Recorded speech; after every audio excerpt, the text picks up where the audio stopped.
আমার মনে হয় আমরা আজকের এই অনুষ্ঠানটিকে ঘিরে যে আলোচনা করছি এখানে, আমার পূর্বে যে সকল বক্তা এখানে তাদের বক্তব্য উপস্থাপন করে গিয়েছেন, খুব সম্ভবত সকল কিছুই কম বেশি ক্লিয়ার হয়ে গিয়েছে। বিশেষ করে মান্না ভাই লাস্টে যে সকল কথাগুলো বলে গিয়েছেন আমার আগে দিয়ে, সকল কথাগুলোই আমাদের ইচ্ছা আকাঙ্ক্ষা, যা আমরা চেয়েছিলাম বা যা চাইছি, সকল কিছুই ক্লিয়ার হয়ে গিয়েছে।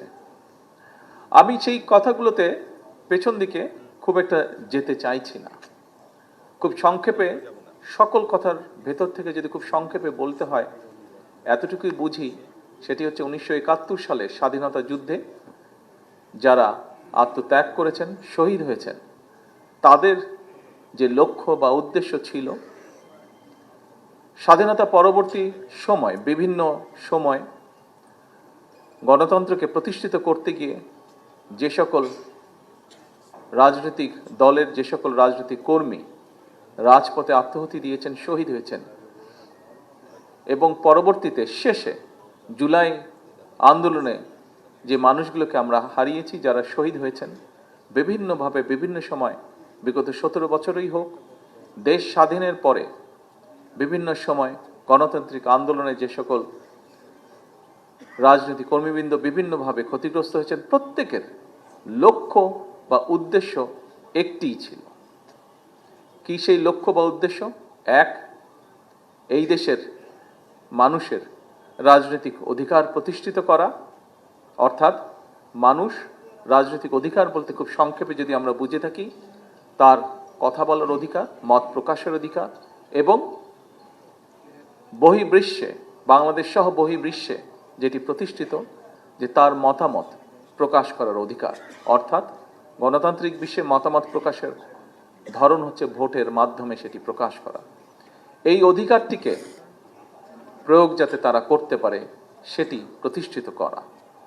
দুর্ভাগ্যজনকভাবে দেশ স্বাধীনের পরে বিভিন্ন সময় থেকে থেকে জনগণের এই অধিকারটি বাধাগ্রস্ত হয়েছিল, এবং এই রাজনৈতিক অধিকার প্রতিষ্ঠার সাথে সাথে আরেকটি অধিকার, সেটি হচ্ছে জনগণের অর্থনৈতিক অধিকার।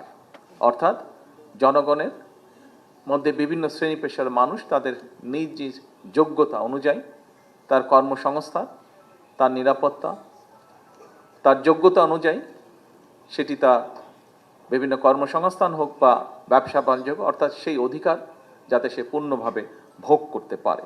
খুব সংক্ষেপে যাতে যদি মনে করি আমরা, এটি হচ্ছে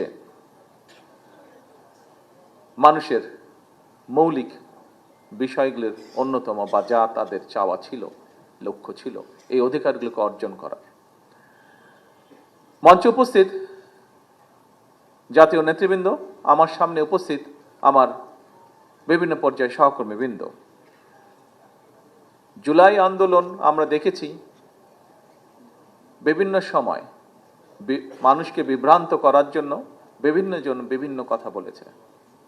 আমরা আমাদের অবস্থান থেকে পরিষ্কারভাবে সাফ বলে দিয়েছি, এই জুলাই আন্দোলনের সফলতার ক্রেডিট এই দেশের সর্বস্তরের জনগণের। এটি কোনো একক ব্যক্তি, একক কোনো দল, রাজনৈতিক দলের এটি কোনো ক্রেডিট নয়। এখন বিশেষ করে বিগত 17 বছর এই দেশের মানুষ বাংলাদেশ জাতীয়তাবাদী দলের নেতাকর্মীবৃন্দ, সাথে গণতন্ত্রে বিশ্বাসী আরও অনেকগুলো রাজনৈতিক দল, যাদের অনেক নেতৃবৃন্দ আজকে আমাদের এই মঞ্চে বসে আছেন, আমরা বিগত 17 বছর মাঠে ছিলাম। আমাদের নেতাকর্মীরা, বিএনপি হোক, তার প্রত্যেকটি অঙ্গ সহযোগী সংগঠন হোক, প্রত্যেকটি নেতাকর্মী মাঠ ছেড়ে আমরা কখনো চলে যাইনি। আমাদের সবচেয়ে বড় যেটি বিষয়, আমরা কখনোই জনগণকে একা ফেলে মাঠ ছেড়ে চলে যাইনি, এবং বিএনপি সহ এখানে উপস্থিত রাজনৈতিক নেতৃবৃন্দ মাঠে ছিলেন বলেই বাংলাদেশ সহ সারা বিশ্বে প্রতিষ্ঠিত হয়েছে যে স্বৈরাচার ছিল, সে প্রকৃত একটি ফ্যাসিবাদী স্বৈরাচার ছিল। এবং জনগণ স্বাভাবিকভাবে, পৃথিবীর ইতিহাস যদি আমরা দেখি, যে কোনো সময় যে কোনো আন্দোলনেই ধীরে ধীরে গড়ে ওঠে এবং এক সময় সেখানে জনগণ পার্টিসিপেট করে। বাংলাদেশেও জুলাই আগস্ট যেটি হয়েছে, জুলাই আগস্টে যে সফলতা এসছে, এটিও একইভাবে জনগণ যখন সম্পূর্ণভাবে সম্পৃক্ত হয়েছে, জনগণের সেই আন্দোলন সফল হয়েছে। অর্থাৎ জুলাই আগস্টে যে আন্দোলন, এটি ছিল সম্পূর্ণভাবে জনগণের আন্দোলন। জনগণ পরিবর্তন চেয়েছিল বলেই সেই আন্দোলন সফল হয়েছে। ঠিক যেভাবে 1971 সালে বাংলাদেশের জনগণ একটি স্বাধীন সার্বভৌম রাষ্ট্র চেয়েছে বলেই সেদিন আমাদের স্বাধীনতা অর্জন হয়েছিল 1971 সালে। সম্মানিত সকল উপস্থিতিবৃন্দ, আমরা সবচেয়ে প্রথম মরহুমা দেশনেত্রী খালেদা জিয়ার নেতৃত্বে বাংলাদেশের জনগণের সামনে এটি সংস্কার প্রস্তাব দিয়েছিলাম। যেই সংস্কার প্রস্তাব আমরা দিয়েছিলাম, যখন আমরা দিয়েছিলাম রাজনৈতিক প্ল্যাটফর্ম থেকে, রাজনৈতিক দলের অবস্থান থেকে, তখন বাংলাদেশের অনেক ব্যক্তি পরবর্তীতে যারা বিভিন্ন সংস্কার নিয়ে যারা বিভিন্ন রকম কথা বলেছেন, বা যেই দলগুলো অনেকগুলো দল বলেছে, তারা তখন কেউই সংস্কারের কথা বলেনি। পরবর্তীতে এই ঘটনাগুলো সাকি সাহেব ওনার বক্তব্যে তুলে ধরেছেন। পর্যায়ক্রমিকভাবে সেই সংস্কার প্রস্তাব নিয়ে আমরা আমাদের রাজপথের সঙ্গী যারা ছিলেন, বহু রাজনৈতিক দলের সাথে আমরা আলোচনা করেছি এবং পর্যায়ক্রমিকভাবে সেটি 31 দফায় পরিণত হয়েছে এবং সে 31 দফা আমরা আনুষ্ঠানিকভাবে জনগণের সামনে উপস্থাপন করেছি। বিশেষ করে এই 31 দফা আমরা জনগণের সামনে উপস্থাপন করেছি আমাদের বিগত নির্বাচনের সময়। রাজনৈতিক দলের সদস্য হিসাবে আমি দৃঢ়ভাবে বিশ্বাস করি যে আমাদের বিগত যে নির্বাচনটি আমরা পার হয়ে এসেছি, যে নির্বাচনে জনগণ বাংলাদেশ জাতীয়তাবাদী দলের পক্ষে তাদের ম্যান্ডেট দিয়েছে, এই নির্বাচনে আমরা জনগণের সামনে আমাদের 31 দফা উপস্থাপন করেছিলাম এবং এই 31 দফা উপস্থাপন করার মাধ্যমে বাংলাদেশ জাতীয়তাবাদী দল জনগণের ম্যান্ডেট পাওয়ার মাধ্যমে একটি বিষয় আমি মনে করি পরিষ্কার হয়েছে, সেটি হচ্ছে যেই সংস্কার প্রস্তাব বা যেই রাষ্ট্র মেরামতের যেই দফাগুলো আমরা জনগণের সামনে উপস্থাপন করেছিলাম, সেটি দেশনেত্রী খালেদা জিয়ার মাধ্যমে আমরা সর্বপ্রথম উপস্থাপন করেছিলাম এবং পর্যায়ক্রমিকভাবে বিগত নির্বাচনে জনগণ সেটিকে ম্যান্ডেট দিয়েছে। কাজেই এটি এখন আর বাংলাদেশ জাতীয়তাবাদী দলের কোনো 31 দফা নয়, বরং আমি মনে করি এই 31 দফাটা হচ্ছে জনগণের 31 দফা। এখন সম্মানিত উপস্থিতিবৃন্দ, আমরা আজকে থেকে 2 বছর আগে ঠিক এই দিনে এই ঘরে উপস্থিত প্রত্যেকটি মানুষ সহ সমগ্র বাংলাদেশের প্রত্যেকটি মানুষ কি পরিস্থিতির ভিতর দিয়ে গিয়েছিল সেটি নিশ্চয়ই 2 সেকেন্ডের জন্য চোখ বন্ধ করলে আমাদের চোখের সামনে ভেসে উঠবে। আমরা এই বিষয়গুলো নিয়ে কি আলাপ করেছি, আলোচনা করেছি এই মঞ্চে সংক্ষিপ্তভাবে। সেই বিষয়গুলো সেই দিনটি নিয়েও আলাপ আলোচনা হয়েছে। এখন আসুন Lily ultra soft serum gel, যা গভীর থেকে স্কিনে দেয় 3 গুণ সিরাম হাইড্রেশন। সিরাম জেল হাইড্রেশনে ব্রাইট থাকো সব সিজনে। জনগণের জুলাই আন্দোলন সফল হয়েছে। জনগণের কাঙ্ক্ষিত সেই গণতান্ত্রিক অধিকারও সফলতার পথ ধরে এতদূর পর্যন্ত আজ এসেছে। আমরা আমাদের 31 দফায় বলেছিলাম আমাদের মূল লক্ষ্য হচ্ছে জনগণের রাজনৈতিক এবং অর্থনৈতিক যে অধিকার সেটিকে প্রতিষ্ঠিত করা। আজকে আমরা একই সাথে এটাও বলেছিলাম যে আমাদের 31 দফা হচ্ছে রাষ্ট্র পুনর্গঠনের 31 দফা। প্রিয় উপস্থিতিবৃন্দ, আজকের বর্তমান সরকার 17ই ফেব্রুয়ারি যখন রাষ্ট্র পরিচালনার দায়িত্ব পায়, আমরা রাষ্ট্র পরিচালনার দায়িত্ব গ্রহণ করার পরে আমরা দেখেছি, যদিও আমাদের ধারণা ছিল একটি, আমরা কম বেশি জানতাম, তারপরে স্বাভাবিকভাবেই যখন সরকারের ভিতরে এসেছি তখন পরিষ্কারভাবে দেখতে পেলাম আমরা যে আমরা অত্যন্ত একটি ভঙ্গুর অর্থনীতি পেয়েছি। আমরা দেখতে পেলাম আমরা একটি ভঙ্গুর স্বাস্থ্য ব্যবস্থা পেয়েছি। আমরা দেখলাম আমরা একটি ভঙ্গুর প্রশাসন, বিভাজিত প্রশাসন আমরা পেয়েছি। এবং এই বিভাজন শুধু সিভিল প্রশাসন নয়, সিভিল প্রশাসন বলুন, পুলিশ প্রশাসন বলুন, প্রশাসনের বিভিন্ন জায়গায় তার প্রতিফলন আমরা দেখেছি। আমরা দেখেছি একটি ডিজাস্টার্স একটি শিক্ষা ব্যবস্থা, অর্থাৎ একটি রাষ্ট্রের যতগুলো ব্যবস্থা থাকে প্রত্যেকটি ব্যবস্থা বিধ্বস্ত অবস্থায় আমরা পেয়েছি। সরকার 17 তারিখ থেকে সরকার পরিচালনার দায়িত্ব আমরা পালন শুরু করলাম। 2 সপ্তাহ না যেতেই শুরু হলো মধ্যপ্রাচ্য পরিস্থিতি। এখানে মান্না ভাই ওনার বক্তব্যে বলেছেন, আরো কয়েকজন খুব সম্ভবত বলেছেন যে সেই পরিস্থিতি আমরা কিভাবে চেষ্টা করেছি আমরা ম্যানেজ করার জন্য। সম্মানিত উপস্থিতবৃন্দ, আমি জানি সামগ্রিক সকল পরিস্থিতি নিয়ে যে অর্থনীতিকে আমরা দেখেছি যে ফ্যাসিবাদী স্বৈরাচারীর সময় বছরে এই দেশ থেকে $16 বিলিয়ন জনগণের $16 বিলিয়ন লুটপাট করে বিদেশে পাচার করে দেওয়া হয়েছে, কিভাবে ব্যাংকগুলোকে ধ্বংস করে দেওয়া হয়েছে, কিভাবে শিক্ষা বা স্বাস্থ্য, কৃষি সবকিছুকে ধ্বংস করে দেওয়া হয়েছে। আমরা যখন দায়িত্ব গ্রহণ করার পরে যুদ্ধ পরিস্থিতি শুরু হলো, তখন আসলেও আমরা একটু ওয়ারি ছিলাম যে কি করে সকল পরিস্থিতি আমরা ম্যানেজ করব। আমরা জানি এই সকল বিধ্বস্ত অর্থনীতি, বিধ্বস্ত সব পরিস্থিতির মধ্যে আমরা জানি ভিতরে জনগণ অবশ্যই কষ্টের মধ্যে দিয়ে যাচ্ছে। আমরা আমাদের সাধ্য মতন, আমাদের অভিজ্ঞতা, আমাদের বুদ্ধি বিবেক, বিভিন্ন পরামর্শের ভিত্তিতে আমরা সাধ্য মতন চেষ্টা করছি এবং চেষ্টা করে যাচ্ছি আমরা কিভাবে জনগণকে এই পরিস্থিতিকে আমরা বের করে আনতে পারি। এর ভিতরেই আমরা জানি যে বিশেষ করে জ্বালানি খাতে তেল বা গ্যাস এইসব বিষয়, বিদ্যুৎ এসব বিষয়ে জনগণ সমস্যার মধ্যে দিয়ে যাচ্ছেন। কিন্তু এই যে জ্বালানিটা দিয়ে আমি শুরু করলাম, কারণ এই মুহূর্তে জ্বালানির কথাই বলুন, গ্যাসের কথাই বলুন, এই সব ক্ষেত্রে আমরা জানি দেশের বিভিন্ন প্রান্তে বহু মানুষ এই সকল ভোগান্তি পোহাচ্ছেন এগুলা।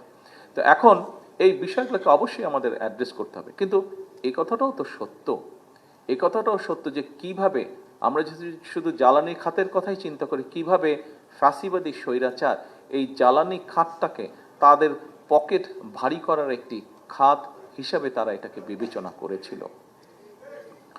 কাজেই স্বাভাবিকভাবেই এত বছরের লুটপাট করে যেই সেক্টরটিকে বিধ্বস্ত করে ফেলা হয়েছে, সেই সেক্টরটিকে যদি পুনর্গঠন করতে হয় কিছু তো অবশ্যই সময় প্রয়োজন।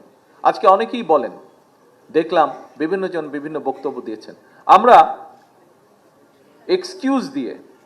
এক্সকিউজ দেওয়ার মাধ্যমে আমরা আমাদের দায়িত্ব এড়াতে চাচ্ছি না। হ্যাঁ, সমস্যা আছে, আমরা জানি, আমরা সেই সমস্যাটাকে অ্যাড্রেস করতে চাই।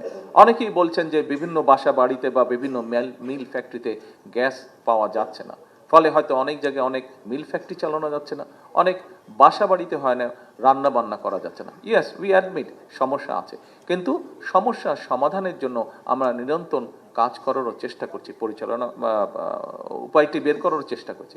আপনারা নিশ্চয়ই দেখেছেন, গতকালকে পেপারে এসছে, দেখেছেন যে আমরা পার্শ্ববর্তী দেশ মায়ানমার থেকে গ্যাস আনার জন্য আলোচনা এরই মধ্যে শুরু করেছি। শুধু এটিই নয়, আমরা কিছুদিন আগে, আপনাদের খেয়াল আছে যে আমি মালয়েশিয়া এবং চায়নাতে গিয়েছিলাম। মালয়েশিয়াতে আমি ওখানে যে আছে পেট্রোনাস একটি তাদের কোম্পানি আছে, সেই কোম্পানির সাথে আমরা আলোচনা করেছি। সেই কোম্পানি একটি কাজ করে থাকে, ওটার টেকনিক্যাল নামটা আমি মনে করতে পারছি না এই মুহূর্তে। তারা যেটি করে, পেট্রোনাস কোম্পানি, এটি তারা পুরো ইন্দোনেশিয়াতে তারা করছে এবং জাপানের সাথেও তারা এটি চুক্তি করেছে, আগামী 20 বছর তারা জাপানকে সহযোগিতা দেবে। সেটি হচ্ছে কন্টেনারের মধ্যে করে তারা গ্যাস নিয়ে যায়, এলএনজি গ্যাস তারা নিয়ে যায়। আমরা তাদের সাথে কথা বলেছি এবং একটু সময় লাগার কারণে গত সপ্তাহে আমি নিজে প্রাইম মিনিস্টার আনোয়ার ইব্রাহিমের সাথে ফোনে কথা বলেছি যে উনি আমাদেরকে এই ব্যাপারে সহযোগিতা করতে পারেন কিনা, এবং উনি তখন আমাকে ফোনে বললেন যে আমি আগামীকালকেই তাদের সাথে কথা বলছি এবং আমরা দেখব কত দ্রুত বাংলাদেশকে কিভাবে সহযোগিতা করা যায়। গত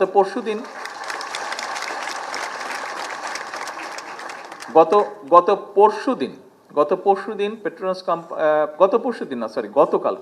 গতকাল সন্ধ্যার সময় পেট্রোনাস কোম্পানি, এখানে তো টুকু সাহেব আছেন বোধহয়, টুকু সাহেব আসেননি, গতকালকে সন্ধ্যার সময় তাদের সাথে জুম মিটিং ছিল এবং জুম মিটিংয়ে তারা মোটামুটিভাবে কথাবার্তা কমপ্লিট হয়েছে এবং তারা চেষ্টা করছে, যেহেতু তারা অলরেডি জাপানের সাথে 20 বছরের একটা কন্ট্রাক্ট করে ফেলেছে, কিন্তু তার ভিতর থেকেও তারা চেষ্টা করবে যত দ্রুত সম্ভব আগামী অক্টোবরের মধ্যে তারা আমাদেরকে সেইভাবে গ্যাস দেওয়ার চেষ্টা করবে যাতে আমরা আমাদের মিল ফ্যাক্টরিগুলোতে গ্যাস সরবরাহ করতে পারি।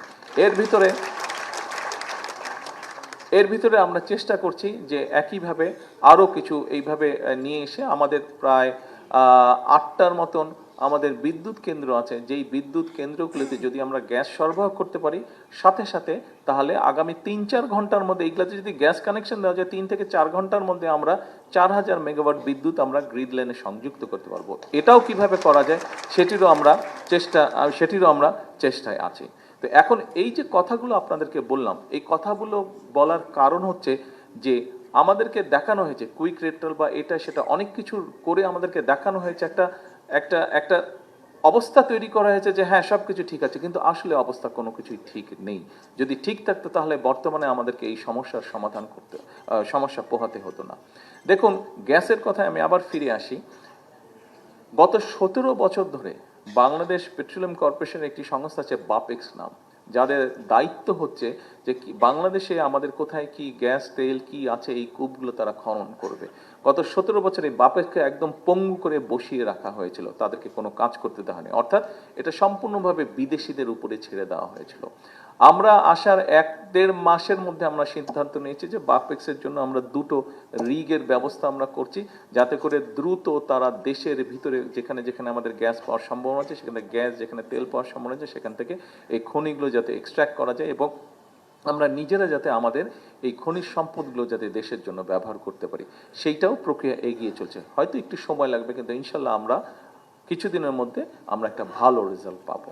এখন আসুন, এই যে মানুষের এই সমস্যাগুলোকে যাতে বের করে আনতে পারি, দেশের মানুষ যাতে এই সমস্যা ভোগ না করে, অবশ্যই আমি মনে করি এটা জুলাই শহীদ বলেন, জুলাই যোদ্ধা বলেন, বিগত গণতান্ত্রিক আন্দোলনে যে সকল মানুষ শহীদ হয়েছেন, যারা রাজপথে নেমে এসেছিলেন, এমনকি 1971 সালে যে সকল মানুষ শহীদ হয়েছেন, যারা অস্ত্র হাতে দেশকে স্বাধীন করার জন্য যুদ্ধ করেছেন, নিশ্চয়ই একদম নির্দিষ্ট এইভাবে না হলে এই মানুষগুলোতেও এরকমই একটা প্রত্যাশা ছিল এই মানুষগুলো, যে বাংলাদেশের মানুষ যাতে এইভাবে ভালোভাবে বিদ্যুৎ, গ্যাস সকল সুবিধা তারা পেতে পারে। নিশ্চয়ই এটি অন্যতম তাদের একটা চিন্তা ভাবনা ছিল।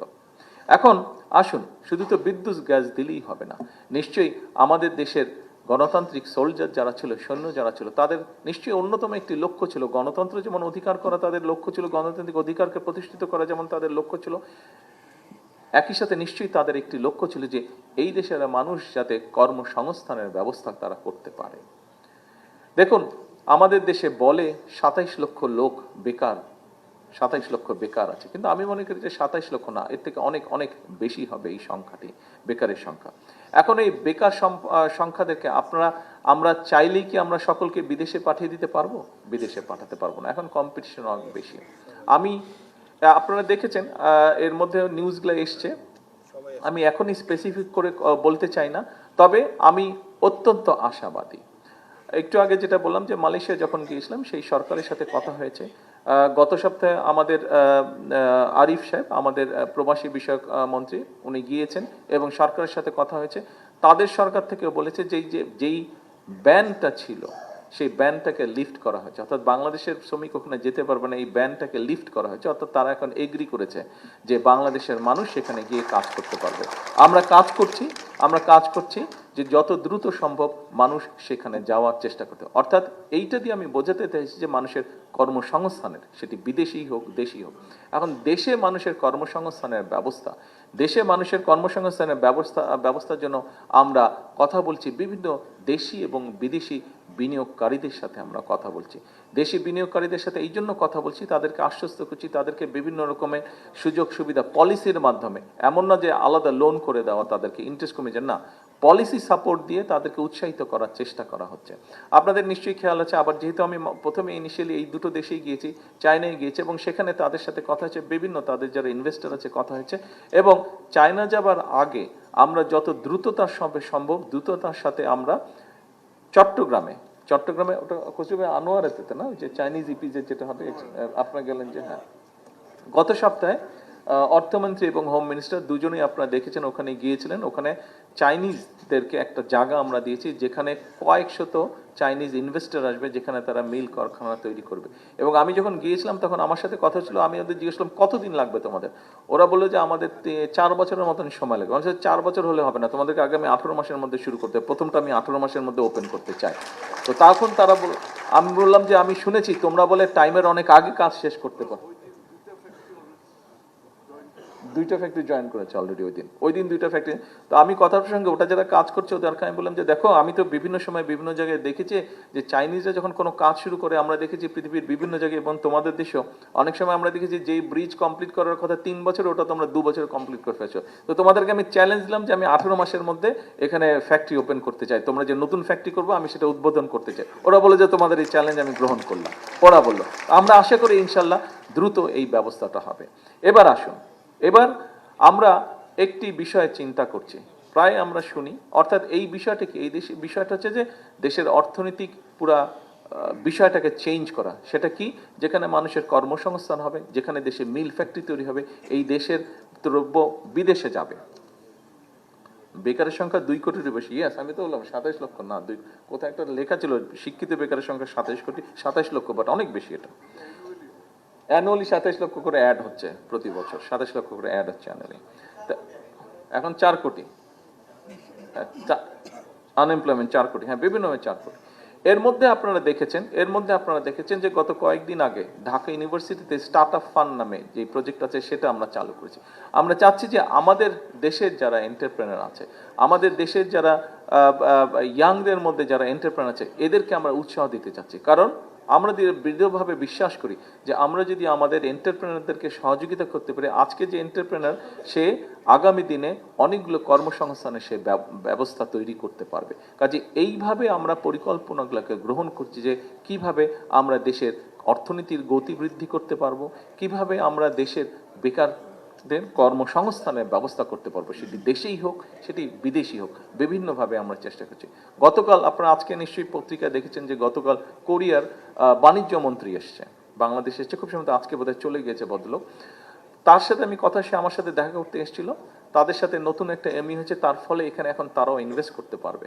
তারা বিভিন্ন জায়গায় বিভিন্ন রকমের প্রতিকূলতা ফেস করছে, তারা বিভিন্ন জায়গায় তারা গিয়েছে, তো সেই জন্য তারা এখন বাংলাদেশে আসতে চাইছে, কিন্তু আইন কানুনের কতগুলো বিষয় আছে যে জন্য তারা বাংলাদেশে আসতে পারছে না।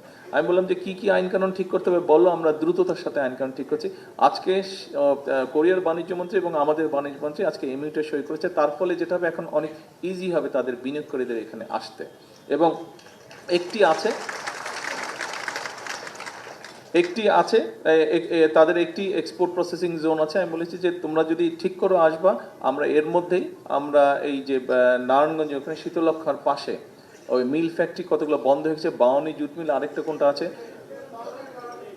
হ্যাঁ ওই যে বিরাট পাশাপাশি দুটো আছে, তা আমি ওদেরকে, হ্যাঁ 2টো বা 3টা আছে, ওই জায়গাটা আমরা ঠিক করে রেখেছি। যে যারা সেমিকন্ডাক্টর বা ইলেকট্রনিক ইন্ডাস্ট্রি যারা করবে তাদের জন্য আমরা ওই জায়গাটা ঠিক করে রেখেছি। আমি কোরিয়ানকে বললাম যে তোমরা এখানে আসো, তোমাদের জন্য জায়গা ঠিক করা আছে, বিকজ কোরিয়ানরা সেমিকন্ডাক্টর ইলেকট্রনিকে তারা খুব ফেমাস, তারা খুব এটাতে এক্সপার্ট। তো আসো, স্যামসাং বা এই জাতীয় কোম্পানি যারা আসো, আমরা তোমাদেরকে জায়গার ব্যবস্থা করে দেবো এবং তোমাদের যে সকল পলিসি সাপোর্ট লাগবে আমরা সব কিছু তাদেরকে দেবো।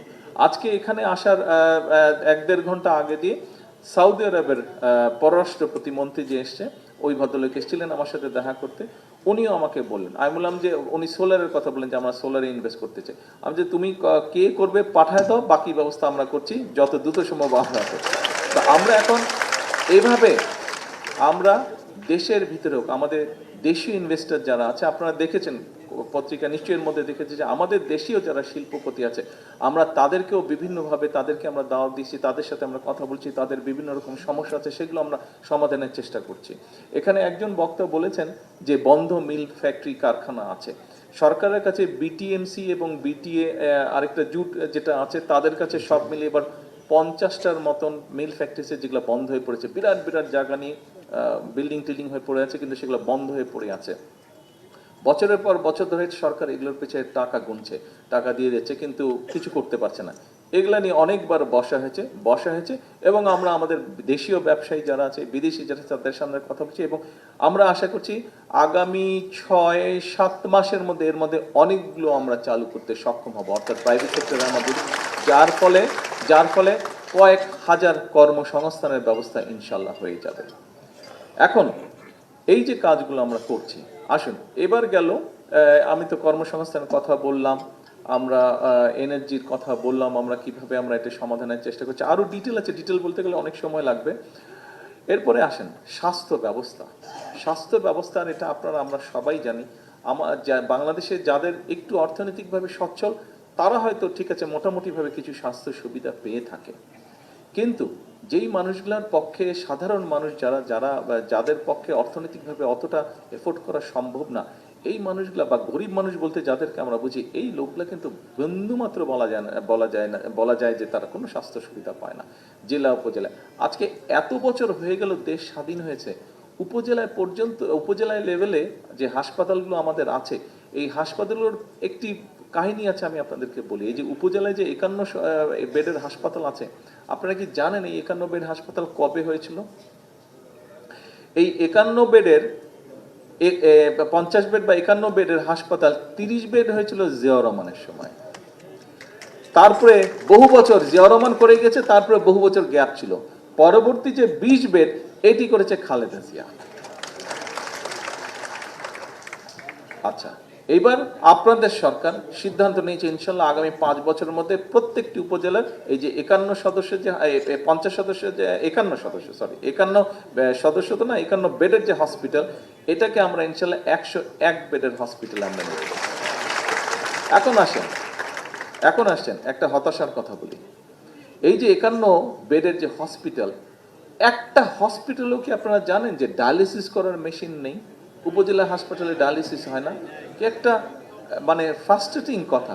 আজকে 56 বছর হচ্ছে বাংলাদেশ স্বাধীন হয়েছে, আমরা উপজেলা হাসপাতালে আমরা কিডনি ডায়ালিসিস করার মেশিন আমরা স্থাপিত করতে পারি নাই। জানলে খুশি হবেন আপনাদের, হ্যাঁ না জেলা পর্যায়ে নেই, আপনারা জানলে খুশি হবেন যে জেলা পর্যায়ে আগামী 3 থেকে 6 মাসের মধ্যে মোটামুটি ম্যাক্সিমাম জেলা পর্যায়ে আমরা মিনিমাম যেখানে আপনার মেডিকেল কলেজ সেখানে আমরা 10 বেডের করছি, এবং যেখানে মেডিকেল কলেজ নেই, মেডিকেল কলেজ 50 বেডের, জেনারেল হাসপাতালে 10 বেডের, মেডিকেল কলেজে 50টা dialysis machine, 50 bed dialysis machine, এবং যেটা হাসপাতাল জেনারেল হাসপাতাল সেখানে 10 বেডের ডায়ালিসিস মেশিন। এবং আগামী 2 বছরের মধ্যে 2 থেকে 3 বছরের মধ্যে আমরা উপজেলায় নিয়ে যাব। এটা 2 থেকে 3 বছরের মধ্যে সবগুলা উপজেলায় আমরা ইনশাল্লাহ 10 বেড করে, মিনিমাম 10 বেডের করে এই ডায়ালিসিস পেশেন্টরা যেটা ডায়ালিসিস সেখানেই করতে পারে সেই ব্যবস্থাটা আমরা করছি। আপনারা নিশ্চয়ই খেয়াল করেছেন একটা জিনিস, এই যে বাজেটটা আমরা তো বলি জনবান্ধব বাজেট, কিন্তু এবার আমরা জনগণের জন্য বাজেট করার চেষ্টা করছি। আপনারা দেখেছেন যে স্বাস্থ্যের ব্যাপারে অনেকগুলো বিষয়ের উপরে কিন্তু গভর্নমেন্ট বলা যায় যে ট্যাক্স উঠিয়ে নিয়েছে বা 50% করেছে। তার ফলে যেটা হবে, এখানে নিশ্চয়ই কার্ডিয়াক ডক্টর আছেন, যারা কার্ডিয়াক ডক্টর, বিটু কোথায় গেল, কার্ডিয়াক ডক্টর আছে, যেমন আমাদের একটা ডাক্তার আছে জানেন, ছেলে আমার সাথে আছে, ও বিটু নাম, ও কার্ডিয়াক সার্জন, কার্ডিয়াক স্পেশালিস্ট। আগে যেখানে 1,20,000-এর মতন কারো যদি স্টেন্টিং হতো 1,20,000 30,000-এর মতন খরচ পড়তো। এই খরচটা গত বাজেটে আমরা সেই স্টেন্টিং এর উপর থেকে ডিউটিটা অর্ধেক করে দেওয়ার ফলে এই খরচটা কমে এখন 50 থেকে 60,000 টাকার মধ্যে এটা চলে এসেছে। এর বাইরেও যে এই যে ডায়ালিসিসের কথা বললাম, ট্যাক্সটা রিডিউস করার ফলে প্রায় 800 থেকে 1,000 টাকার মতন কম খরচ হবে প্রত্যেকটা মানুষের। আগে যেখানে প্রায় 2,000 টাকার মতন লাগতো, সেটা এখন প্রায় 1,1200 টাকার মধ্যে চলে আসবে তাদের ডায়ালিসিস করার খরচটা। এর বাইরেও চোখের যে লেন্সটা ছিল, যেটা বহু মানুষের প্রয়োজন হয়, লেন্সটা মানে এটা ওই যে সুন্দর দেখানোর জন্য, নট দ্যাট লেন্স, চোখের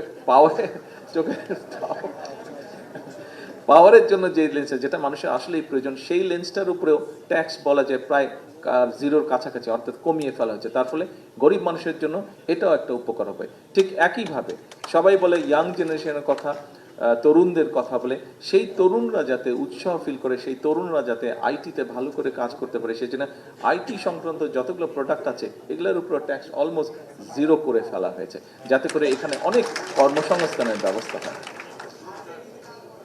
হার্টের ওটাই তো স্টেন্টিং এর কথাই বলুন। তো এখন উপস্থিতিবৃন্দ, শিক্ষার ক্ষেত্রে আপনারা দেখেছেন আমরা শিক্ষা ব্যবস্থাটাকে চেঞ্জ করতে চাই। শিক্ষাটা নিয়ে সংক্ষেপে আপনাদের সামনে বলি, একটু পরে মাগরিবের আজান দিয়ে দিবে, অনেকক্ষণ আপনারা 4-4.5 ঘন্টা বসে আছেন, ধৈর্য দিচ্ছি। কিন্তু কেন আমি এই কথাগুলো বলছি, আপনারা হয়তো অনেকে ভাবতে পারেন যে জুলাই আজকে যে প্রোগ্রাম, এই প্রোগ্রামের সাথে আমার এই বক্তব্য কিভাবে রিলেট করছে? আমার বক্তব্যটা এই জন্যই রিলেট করছে, দেখেন আমরা যেই কথাগুলো বলছি এটা আমি একটু গর্ব করেই বলি। আমরা, আপনার সরকার যেই কথাগুলো বলছে, যেই কাজগুলো করছে, আপনার সরকারের বাইরে আর যে রাজনৈতিক দলগুলো যারা বিভিন্নভাবে আমাদেরকে বিভিন্ন কথা বলছে, আপনি একটু চিন্তা করে, ঠান্ডা মাথায় চিন্তা করে দেখেন তো তাদের কথার মধ্যে কতটুকু সাবস্টেন্স আছে, তাদের কথার মধ্যে কতটুকু প্ল্যানিং, প্রোগ্রামিং, পরিকল্পনা, চিন্তা ভাবনা আছে। কথা বলে দেখেন তো, নেই। কিন্তু আপনাকে 31 দফা এই দেশের জনগণকে 31 দফা, অর্থাৎ বিএনপি শিক্ষা খাতে কি করবে, বিএনপি স্বাস্থ্য খাতে কি করবে, বিএনপি ইন্ডাস্ট্রির জন্য কি করবে, বিএনপি ব্যাংকিং খাতে কি করবে, বিএনপি কোন খাতে কি পরিকল্পনা গ্রহণ করবে বা কি তার চিন্তা ভাবনা প্ল্যানিং করতে চায়, কাজ করতে চায়, প্রত্যেকটি বিএনপি জনগণের সামনে তুলে ধরেছে। আর কোন রাজনৈতিক দল বাংলাদেশে এই কাজগুলো করেছে আপনারা বলতে পারেন আমাকে? রাজনীতিতে করি আমরা জনগণের জন্য, রাজনীতি। আরে ভাই দাঁড়ান, স্লোগান দেয়, এই জিনিসটাই বিরক্ত লাগে, স্লোগান দেয়। আগে শোনেন, বোঝেন, আগে শোনেন, কথা শোনেন, বোঝেন, বোঝে জিনিসটা ডেলিভারি দেওয়ার চেষ্টা করেন। তো আর কোনো রাজনৈতিক দল কিন্তু কাজগুলো করেনি, কোনো রাজনৈতিক দল। আমরা শুধু গাল ভরা কথা শুনেছি, আমরা গলা ভরা কথা শুনেছি, গাল ভরা কথা আমরা শুনেছি। আমরা কতগুলো কথা শুনেছি যেগুলা শুধু তর্ক বিতর্ক, আমরা শুনেছি সমালোচনা, আমরা বিভিন্ন মানে মানুষকে খারাপ, অর্থাৎ এমন একটা অবস্থা হয়ে দাঁড়িয়েছিল বা এমন একটা অবস্থা এখনো ক্ষেত্র বিশেষে দেখতে পাচ্ছি আমরা, যে আমি ভালো আর সব খারাপ। আমরা এই ভালো খারাপের মধ্যে যেতেই চাই না। আমাদের রাজনীতিতে যে জনগণকে নিই, আমাদের রাজনীতির চেয়ে দেশকে নিই। আমরা দেখেছি শহীদ রাষ্ট্রপতি জিয়া রহমান সকাল থেকে রাত পর্যন্ত কিভাবে এই দেশের মানুষের জন্য কাজ করছেন। সে খালকাটা থেকে শুরু করে রাজধানী পর্যন্ত কিভাবে দেশের জন্য কাজ করেছেন, দেশের মানুষের জন্য কাজ করেছেন। আমরা দেখেছি দেশনেত্রী খালেদা জিয়া কিভাবে দেশের মানুষের জন্য কাজ করেছেন। দেশনেত্রী খালেদা জিয়া চেষ্টা করেছেন, কাজ করেছেন কিভাবে এই দেশের কৃষকদের স্বাধীনতা দেওয়া যায়, কৃষকদেরকে স্বাবলম্বী করা যায়। আমরা দেখেছি শহীদ জিয়া কাজ করেছেন কিভাবে এই দেশের সন্তানদেরকে শিক্ষিত করা যায়। আমরা দেখেছি শহীদ জিয়া কাজ করেছেন এই দেশের কিভাবে ইন্ডাস্ট্রিতে, শিল্প কারখানায় স্বাবলম্বী করা যায়। আমরা দেখেছি কিভাবে, সেজন্যই আমরা দেখেছি যে কিভাবে শহীদ জিয়ার সময় এই যে গার্মেন্টস নিয়ে আমরা গর্ব করি, সেই গার্মেন্টস কিভাবে সারা বিশ্বে এখন আমরা দ্বিতীয় অবস্থানে আছি গার্মেন্টস রফতানির ক্ষেত্রে। আমরা দেখেছি কিভাবে দেশনেত্রী খালেদা জিয়ার সময় 1996 সালে এই যে স্বৈরাচার যে তখন ক্ষমতায় ছিল 1996 সালে, তাদের শিল্পমন্ত্রী বলতে বাধ্য হয়েছিল যে 91 থেকে 96 পর্যন্ত দেশে খালেদা জিয়ার সময় প্রায় 80,000 শিল্প কলকারখানা এই দেশে প্রতিষ্ঠিত হয়েছিল। আমরা দেখেছি তাদের কাজেই তাদের সেই দল, তাদের সেই পথকেই ধরে রাখতে চায়। এই জন্যই আমরা এমন কাজগুলো করতে চাই যেই কাজগুলোর ফল জনগণ পাবে। জনগণ যেই কাজগুলোর ফল পাবে, শুধু কথা শুনবে না, জনগণ দেখবে যে ইয়াস বিএনপি এই কাজগুলো করেছে, সেজন্য আমি, আমার পরিবার, আমার সন্তান একটি সেফ পজিশনে আছে। সেই জন্য বিএনপি এই কাজগুলো করেছে বলেই আমি, আমার পরিবার, আমার সন্তান, আমরা একটি নিশ্চিত সুন্দর ভবিষ্যতের দিকে এগিয়ে দিয়ে যাচ্ছি। উপস্থিতিবৃন্দ, আমাদের রাজনীতি এটাই হওয়া উচিত। অনেকে অনেক কথা বলবে, সবার সব কথা এত কান দেবার দরকার নেই। আসুন, আমরা শপথ করেছি এই দেশের মানুষের জন্য ডেলিভারি করার, এই দেশের মানুষেরকে ডেলিভার করব, আমরা কাজ ডেলিভার করব। আমরা আজকে কি পেলাম? হ্যাঁ, আমি জানি এখানে আপনারা যারা আজকে ঘরে উপস্থিত আছেন, এমনকি এই মঞ্চে উপস্থিত যারা আছেন, বিভিন্ন জন বিভিন্ন অত্যাচার নির্যাতনের ভিতর দিয়ে আপনারা গিয়েছেন, বিভিন্ন জন বিভিন্ন কিছু হারিয়েছেন জীবনে। আমি আমার বাড়িঘর সবকিছু হারিয়ে ফেলেছি, যেই বাড়ি দেখে আমি চলে গিয়েছিলাম, ফিরে এসে তো আমি সেই বাড়ি দেখিনি। তো আমরা সকলেই, বহু মানুষ বহু কিছু হারিয়েছি আমরা। কিন্তু আসুন, এখন বোধহয় আমাদের মাইন্ডসেট চেঞ্জ করার একটি সময় চলে এসেছে, পরিস্থিতি চলে এসেছে। আমরা এখন নিজে কি পাবো দিয়েছি তো। আমরা তো গত 17 বছর বিএনপি জাতীয়তাবাদী শক্তি এবং তার সাথে আমাদের যারা সহকর্মী, আমাদের অন্যান্য রাজনৈতিক সহকর্মী ছিল, প্রত্যেকে তো আমরা দিয়েছি তো। আমরা আমাদের সময় দিয়েছি, আমরা আমাদের ঘাম দিয়েছি, আমরা আমাদের যতটুকু সম্ভব অর্থ সেটি আমরা ব্যয় করেছি রাজনীতির জন্য। আমরা আমাদের পরিবারকে বঞ্চিত করে সেই অর্থ, সম্পদ, সময় সবকিছু আমরা দেশের জন্য, দেশের জনগণের জন্য আমরা ব্যয় করেছি। দেশের জনগণের গণতন্ত্রকে প্রতিষ্ঠিত করার জন্য ব্যয় করেছি, দেশের জনগণের অর্থনৈতিক স্বাধীনতাকে প্রতিষ্ঠিত করার জন্য ব্যয় করেছি। কাজে আসুন, জনগণ আপনাদের পক্ষে রায় দিয়েছে। এখন আমাদের সকলের দায়িত্ব হচ্ছে জনগণের সেই দেওয়া দায়িত্বটি সঠিকভাবে পালন করা, সঠিকভাবে সিনসিয়ারভাবে আমাদের পালন করা। আমরা কি পাবো সেটি বড় কথা নয়, আমরা কি দিতে পারবো দেশ এবং জনগণের জন্য সেটিই হোক আজকের এই জুলাইয়ের আমাদের যে রক্তঝরা জুলাইয়ের যে জাগরণের যে প্রোগ্রাম, আজকের এই প্রোগ্রামের আমাদের এটি হোক শপথ, এটি হোক আমাদের প্রতিজ্ঞা যে আমরা কি দিতে পারবো, কম্পিটিশন দিয়ে আমাদেরকে দিতে হবে কি দিতে পারবো। এই যে দেখেন কয়েকদিন আগে আপনার বাচ্চাদের এই যে খেলা হলো প্রাইমারি স্কুলের বাচ্চাদের ফুটবল খেলা হলো, ছেলেদের এবং মেয়েদের 22 লক্ষ ছেলে মেয়েরা এটাতে পার্টিসিপেট করছে। তারপরে 14 বছর বয়স পর্যন্ত 12 থেকে 14 নতুন কোটি স্পোর্টস প্রতিযোগিতা হলো, যে 8টি বিষয় স্পোর্টস প্রতিযোগিতা হলো। দেখেন আমরা যখন এখানে আলোচনায় বসি, আমরা যখন বক্তব্য দিই, অনেকে অনেক সমস্যার কথা বলে। একটি সমস্যার কথা সবাই বলে, বিভিন্ন সময় যখন নির্বাচনের সময় গিয়েছি, তারপরেও যখন বিভিন্ন ডিস্ট্রিক্টে বিভিন্ন জায়গায় গিয়েছি, একটি সমস্যার কথা সবাই বলে। কি সেটা? হ্যাঁ, আমাদের তরুণ সমাজ ড্রাগে জড়িয়ে যাচ্ছে, বিভিন্নভাবে আসক্তিতে তারা জড়িয়ে যাচ্ছে। এখন আপনি কতজনকে চিকিৎসা দেবেন আর কতজনকে আপনি ধরে ধরে জেলে পুরবেন? সম্ভব এটা? এত হাজার হাজার লক্ষ লক্ষ কোটি কোটি মানুষকে জেলে ভরা বা চিকিৎসা দেওয়া সম্ভব না। তাহলে আপনাকে উপায় বের করতে কি করতে হবে? তাহলে এই যে ইয়াং জেনারেশন, আমরা সবাই কিন্তু ওই বয়সটা পার হয়ে এসেছি, সেটি 15, 16, 17, 18, 20, 22 বছর বয়সটা কিন্তু আমরা পার হয়ে এসেছি। কাজে সেটার এক্সপিরিয়েন্স আমাদের আছে, প্রত্যেকটা মানুষ এই ঘরে আমরা ওই বয়সে কি হয়, অবশ্যই মানসিক এবং শারীরিক একটা এনার্জি থাকে। এই এনার্জিটাতে আপনাকে বার্ন করার জন্য একটা এভিনিউ দিতে হবে। তো কোথায় আপনি বার্ন করবেন? কাজে আপনি যদি বাচ্চা ছেলে বা মেয়েটাকে আপনি যদি স্পোর্টসের আয়োজন করে দেন, সেখানে সে তার এই এনার্জিটা বার্ন করবে। আপনি যদি তাকে সায়েন্স ফেয়ারের অ্যারেঞ্জ করে দেন, সেখানে তার সেই এনার্জিটা বার্ন করবে। আমার ছোটবেলায় গিটার বাজানোর ইচ্ছা ছিল, পিয়ানো বাজানোর ইচ্ছা ছিল, যে কোনো কারণে আমি পারিনি। আপনাদের অনেকেরই বিভিন্নভাবে ছিল, আপনার কারো ছবি আঁকার ইচ্ছা ছিল, আপনি হয়তো শিখতে পারেননি। এরকম লক্ষ কোটি বাচ্চা যাদের মধ্যে যে ইচ্ছাটা আছে, আমাদেরকে তাদেরকে সেই সুযোগটা করে দিতে হবে। তাহলেই সে খারাপ রাস্তায় না গিয়ে সে ভালো রাস্তায় চলে আসবে। আপনারা এখানে যারা বিএনপির নেতাকর্মীরা আছেন, আপনারা সবাই একটি নামের সাথে পরিচিত, নামটা হচ্ছে ফাতেমা। নিশ্চয়ই আপনারা চেনেন সবাইকে। আম্মার সাথে ফাতেমা ছিল, সে আম্মার সাথে জেলও খেটেছে।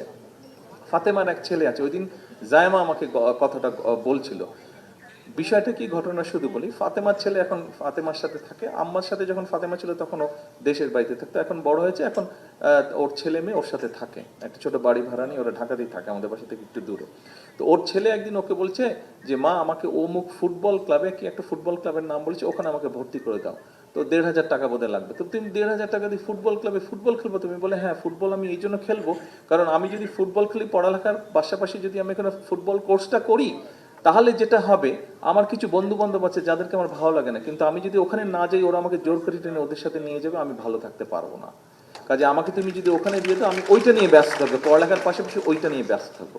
তাহলে দেখেন নেতৃবৃন্দ, যে বাচ্চাটা নিজেই চিন্তা করছে, তো বাচ্চাটা যখন তার নিজের জন্য এভাবে চিন্তা করছে, আমরা তাহলে আমাদের সামগ্রিকভাবে আমাদের দেশের সন্তানদের জন্য কেন ভালো কিছু চিন্তা করব না, কেন ভালো কিছু করার চেষ্টা করব না? আমাদেরকে বুঝতে হবে আমাদের সন্তানরা কি চায়, তাদের জন্য সেই পথটা তৈরি করতে হবে, তাদেরকে সেই পথটা দেখাতে হবে। আসুন, দেশের মানুষ আমাদেরকে সেই দায়িত্বটা দিয়েছে, আমরা চেষ্টা করি সেই দায়িত্বটা পালন করার জন্য। নেতৃবৃন্দ, সেজন্যই আমরা এই বিষয়গুলো আয়োজন করছি, সেজন্যই আমরা বলতে চাচ্ছি যে লার্নিং উইথ হ্যাপিনেস, আমরা শিক্ষা কার্যক্রমটাকে সেভাবে ঢেলে সাজাতে চাচ্ছি। এটিই হচ্ছে আমাদের জুলাইয়ের চেতনা বলেন, স্বাধীনতার চেতনা বলেন, বা যেটাই বলেন, আমরা এটাতেই বিশ্বাস করি। কারণ আমি ছোটবেলা থেকে দেখে বড় হয়েছি, সেটা হচ্ছে যে শহীদ জিয়া এভাবেই চিন্তা করতেন দেশের মানুষের জন্য, খালেদা জিয়া এভাবেই চিন্তা করতেন দেশের মানুষের জন্য। স্বাভাবিক আমিও এভাবেই চিন্তা করব আমার দেশ এবং দেশের মানুষের জন্য।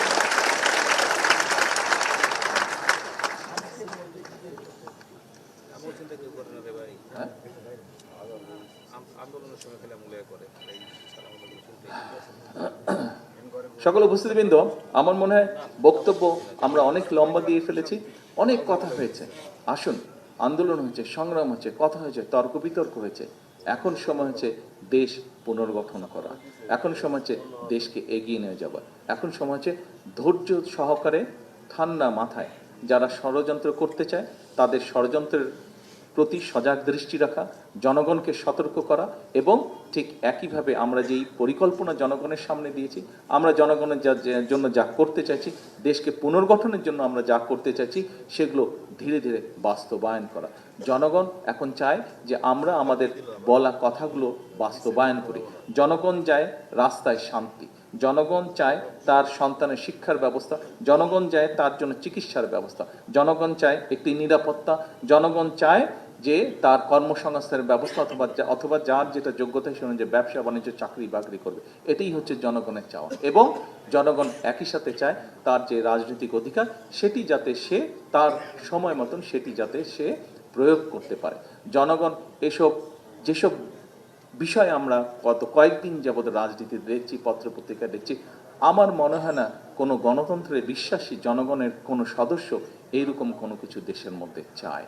আমার মনে হয় আপনারাও আমার সাথে কম বেশি একমতই হবেন। কাজে আসুন, জনগণ যেটি চায় আমরা সেই কাজে নিজেদেরকে নিয়োজিত করি। আজকে যেহেতু এইটি জুলাই আন্দোলনকে ঘিরে আলোচনা, আরেকটি কথা আপনাদের সাথে শেয়ার না করলেই নয়। দেখুন, জুলাইতে আমার নিজের দল সহ অন্যান্য রাজনৈতিক দল যারা আমাদের সাথে রাজপথে ছিলেন তারা সহ নাম জানা না জানা অরাজনৈতিক বহু মানুষ জুলাই আন্দোলনে বিভিন্নভাবে ক্ষতিগ্রস্ত হয়েছেন। আমাদের পক্ষে যতটুকু সম্ভব হয়েছে, সরকারের পক্ষে যতটুকু সম্ভব হয়েছে এবং সামনের দিনে সরকারের সামর্থ্য অনুযায়ী যতটুকু সামর্থ্য অনুযায়ী সম্ভব হবে, পরিষ্কারভাবে আমি একটি কথা বলতে চাই, জুলাই আন্দোলনে যারা ক্ষতিগ্রস্ত হয়েছেন আমরা তাদের সাথে আছি। আমরা আমাদের সাধ্য মতন এই মানুষগুলোর পাশে থাকব। আমরা আমাদের সাধ্য মতন এই মানুষগুলোর ভিতরে যাদের চিকিৎসা প্রয়োজন তাদেরকে আমরা চিকিৎসার ব্যবস্থা করব। যাদের কর্মসংস্থানের প্রয়োজন ইনশাল্লাহ তাদের জন্য আমরা কর্মসংস্থানের ব্যবস্থা করব। পরিশেষে আর বক্তব্য লম্বা করব না। পরিশেষে আবারও স্বাধীনতা যুদ্ধে যারা শহীদ হয়েছেন, বিভিন্ন গণতান্ত্রিক আন্দোলনে যে সকল মানুষ শহীদ হয়েছেন, পরিশেষে জুলাই আন্দোলনে যে সকল মানুষ শহীদ হয়েছেন সকলের আত্মার মাগফিরাত কামনা করে এবং যে সকল মানুষ আহত হয়েছেন, যে সকল নাম যারা না জানা রাজনৈতিক কর্মী নেতা যারা আহত হয়েছেন, বিভিন্নভাবে ক্ষতিগ্রস্ত হয়েছেন, তাদের সকলের প্রতি কৃতজ্ঞতা এবং সমবেদনা জানিয়ে আমি আমার বক্তব্য শেষ করছি। আল্লাহ হাফেজ। বাংলাদেশ জিন্দাবাদ। Lily ultra soft serum gel, যা গভীর থেকে স্কিনে দেয় 3 গুণ সিরাম হাইড্রেশন। সিরাম জেল হাইড্রেশনে ব্রাইট থাকো সব সিজনে।